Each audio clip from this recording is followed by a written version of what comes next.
আজি মাঘৰ আজি প্ৰথমটো দিন আৰু এই প্ৰথমটো দিনত এই ঐতিহ্যমণ্ডিত দৌলগোবিন্দ মন্দিৰত যথেষ্ট সংখ্যক ভক্তৰ ভিৰ ইতিমধ্যেই আৰম্ভ হৈছে।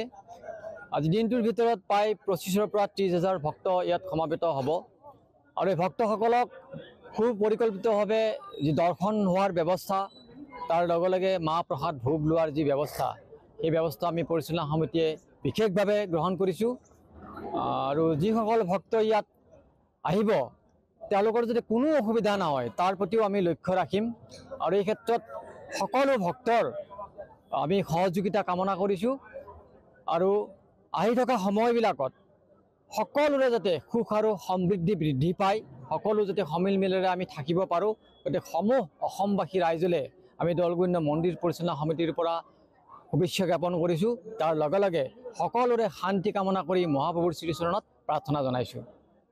যোৱাকালি মেজি আমি জ্বলালোঁ।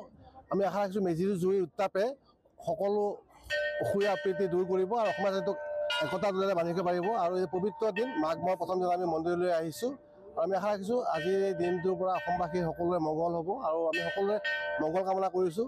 এটা পবিত্ৰ মাহত উত্তৰ গুৱাহাটী পঞ্চতীৰ্থৰে ভৰ্তি হৈ আছে। উত্তৰ গুৱাহাটীত বিভিন্ন জাতি আহে। ইতিমধ্যে আপোনালোকৰ মন্দিৰ পৰিচালনা সমিতিৰ সম্পাদকে ক'লে আজিৰ দিনত 25,000 বা 30,000 মান গোট খাব। আমি আশা ৰাখিছোঁ সকলোৱে সুশৃংখলভাৱে প্ৰভু ভগৱানৰ আশীৰ্বাদ গ্ৰহণ কৰিব আৰু সকলোৰে মংগল হ'ব।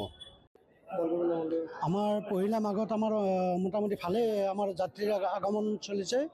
আমাৰ ইয়াত মোটামুটি ধৰক 3,000 মোটামুটি ধৰক ওপৰত থাকিব। মিনিমাম তাৰমানে ধৰক 3,000ৰ পৰা ওপৰত 10,000লৈকে আমাৰ আগত যেনেকৈ হয় সেনেকুৱাভাৱে আমাৰ ইয়াত মন্দিৰত দৰ্শনাৰ্থী আগমন ঘটে।